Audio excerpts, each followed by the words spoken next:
Por não ter mais dinheiro, por não poder mais comprar, o cara me entregou na polícia, disse que eu tava comprando, que eu tinha cocaína em casa. Nelson Gonçalves, nome artístico de Antônio Gonçalves Sobral. Nasceu em Santana do Livramento, foi o segundo maior vendedor de discos da história do Brasil, com mais de 79 milhões de cópias vendidas até março de 1998, ficando atrás apenas de Roberto Carlos, com mais de 120 milhões. Olha, para quem não sabe e para quem pensa o contrário, aqui vai um aviso. Vocês vão me aturar até o ano 2001, porque é até lá que eu vou cantar. Ah, grande boêmio, Deus e o destino não permitiu que cumprisse a tua promessa. Sua passagem para o outro lado foi antecipada em 3 anos. Nelson Gonçalves era filho de 2 imigrantes portugueses, nascido em Trás-os-Montes e trazido ao Brasil em 1902, aos 12 anos. Os pais, trabalhando no ramo de tecidos, decidem migrar para o sul do Brasil em 1918, buscando melhores oportunidades, e se estabelecem em Santana do Livramento, no Rio Grande do Sul, onde Nelson nasceu em 25 de junho de 1929. Em 1926, mudou-se com seus pais para São Paulo. Matriculado no Liceu Eduardo Prado, que equilibrava disciplinas tradicionais com uma convivência com o mundo rural. Lá, Nelson sofreu bullying dos colegas e golpes de palmatória da professora por sua dificuldade em falar. Num desses castigos, sucumbiu à raiva e jogou um tinteiro na professora, provocando sua expulsão. Para ajudar a sustentar o lar, Nelson trabalhou também como jornaleiro, mecânico, engraxate, polidor e tamanqueiro. Querendo ganhar mais dinheiro e seguir uma profissão, inscreveu-se em concursos de luta e venceu, tornando-se lutador de boxe na categoria peso médio, recebendo aos 16 anos de idade o título de campeão paulista de luta. Após o prêmio, só ficou mais um ano lutando, pois queria investir em seu sonho de infância, ser artista. A real motivação para aprender a boxear, contudo, foi uma vingança. Numa certa noite, envolveu-se em uma briga com um guarda de rua que praticava boxe e acabou levando uma surra. O tal segundo embate não aconteceu, pois o guarda abandonou os ringues enquanto Nelson ainda treinava. O cantor, contudo, continuou praticando por 2 anos. Mesmo com o apelido de Metralha por causa da gagueira, Nelson tomou coragem e não se deixou levar pelos preconceitos e decidiu ser cantor, após deixar os ringues de luta. Mas depois que me ouviu falar sobre o contrato, disse, não, essa não. Esse não é você. Você é gago, não é você. Você é ladrão de acetato. Ponha-se lá fora. E eu saí. Foi reprovado 2 vezes no programa de calouros de Aurélio Campos. Finalmente foi admitido na rádio Pra 5, mas dispensado logo depois, passando a trabalhar como pedreiro. Em 1941, em busca de uma vida melhor, partiu com a esposa e os filhos para o Rio de Janeiro, onde trilhou mais uma vez o caminho dos programas de calouros, apresentando-se em diversas emissoras. Foi reprovado novamente na maioria deles, inclusive no de Ari Barroso, que o aconselhou a desistir e voltar aos rings. Mesmo muito desolado, não desistiria fácil do seu sonho de ser cantor. Boêmia, sabendo que andei distante.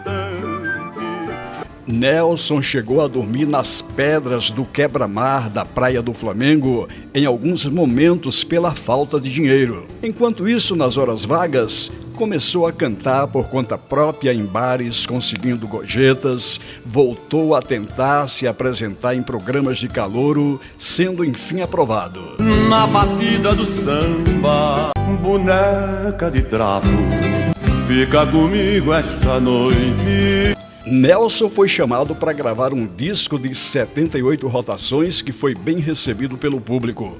Voltou ao Rio para conversar com a RCA Victor. Sua gagueira causou uma impressão, mas Benedito Lacerda preparou um teste para ele e ficou muito impressionado com o desempenho do jovem. De quem eu gosto, nem as paredes confesso. Assim, Nelson entrou em estúdio em 4 de agosto de 1941 para gravar seus 2 primeiros discos. Fica comigo esta noite e não te arrependerá. O cantor se estabeleceu como nome de sucesso na música brasileira, sendo requisitado em boates, rádios e turnês. Em 1942, gravou 20 músicas distribuídas em 10 discos. Alguns de seus grandes sucessos dos anos 40 foram Maria Bethânia, Normalista, Caminhemos, Renúncia e muitos outros. Maiores ainda foram os êxitos na década de 50, que inclui Última Seresta, Meu Vício é Você e a emblemática A Volta do Boêmio. Em 1952, iniciou uma bem-sucedida parceria com Adelino Moreira. Em 1955, o então interventor e governador de São Paulo, Adhemar de Barros, que planejava concorrer à presidência da República contra Juscelino Kubitschek, procurou por Nelson para gravar uma música denominada Esperança do Brasil. Nelson aceitou, mas não quis que seu nome aparecesse. Assim, a canção foi creditada a Quincas Gonçalves, nome do seu irmão. Frank Sinatra afirmou que sua voz foi uma das melhores vozes que ouviu em toda a sua vida. Pensar em Deus. Nelson experimentou cocaína em 1956, ao retornar de uma turnê em Minas Gerais que o deixou exausto. Um conhecido lhe ofereceu a droga e Nelson se rendeu à sensação de euforia que o pó causava. Naquele do você não é homem, você não é malandro, você não é bobo, você não é homem, eu, feito trouxa, entrei de gaiato. Peguei e cheirei. A imprensa sensacionalista que descobrira seu vício explorava ao máximo a desgraça do cantor, encontrando mais lenha para a fogueira no dia em que ele agrediu uma amante sua, a bailarina Nancy Montes. Em 1964, mudou-se para São Paulo com a nova companheira Maria Luísa e os filhos Ricardo e Jaime. Lá foi preso em flagrante em 8 de maio de 1966 por porte de drogas e passou um mês na casa de detenção, o que lhe trouxe problemas pessoais e profissionais. Por não ter mais dinheiro, por não poder mais comprar, o cara me entregou na polícia, disse que eu tava comprando, que eu tinha cocaína em casa. No momento da prisão, foi agredido verbal e fisicamente pelos policiais, que também vandalizaram sua casa, quebrando vários objetos. Tive a minha casa arrombada, fui preso, algemado, fui para casa de detenção. Por todo esse tempo, sua esposa o visitou no presídio e juntava economias dela e do marido que pagavam seu tratamento e seu advogado. Após esse período, foi a julgamento e provou sua inocência. Segundo ele, um traficante de quem parou de comprar o denunciara como retaliação, informando à polícia que Nelson mantinha 1 quilo de cocaína em casa para fins de tráfico. Por não ter mais dinheiro, por não poder mais comprar, o cara me entregou na polícia, disse que eu tava comprando, que eu tinha cocaína em casa. Ele diz que recorda com tristeza que ninguém do mundo musical o visitou na cadeia. Nenhum colega meu de rádio, de disco, televisão, nem telefonema eu recebi de nenhum deles. Após sair da cadeia, internou-se numa casa de saúde e depois enfrentou 4 meses de abstinência em casa, isolado em seu quarto.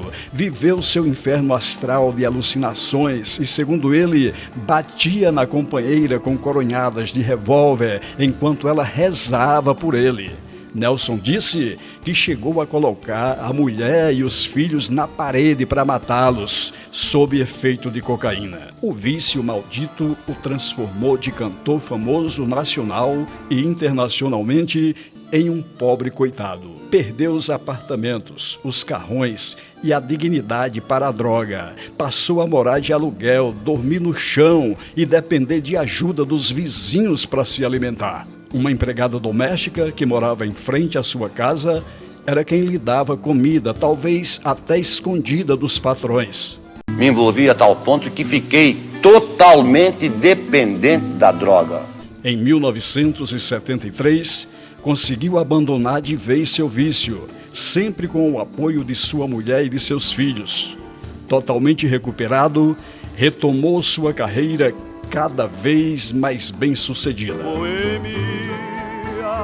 Mesmo após seus problemas com drogas, continuou gravando regularmente nos anos 70, 80 e 90, reafirmando a posição entre os recordistas nacionais de vendas de discos. Além dos eternos antigos sucessos, Nelson Gonçalves sempre se manteve atento a novos compositores e chegou a gravar canções de Ângela Rorô, Kid Abelha, Legião Urbana e Lulu Santos.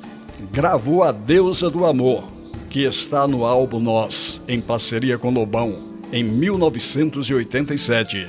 Também fez dueto em 1987 com Chico Buarque na música Valsinha. Ganhador de um prêmio Naiper da RCA, dado aos que permanecem muito tempo na gravadora, sendo somente Elvis Presley o outro agraciado. Durante sua carreira, gravou mais de 2.000 canções, 183 discos em 78 RPM, 128 álbuns, vendeu cerca de 75 milhões de discos, ganhou 38 discos de ouro e 20 de platina. Mas, como em tudo há sempre um mais, também houve na minha vida um mais, que foi o tóxico. Nelson Gonçalves morreu em 18 de abril de 1998 em decorrência de um infarto agudo do miocárdio, no apartamento de sua filha Marilene, no Rio de Janeiro, enquanto a visitava. Nelson encontra-se sepultado no cemitério São João Batista, no Rio de Janeiro.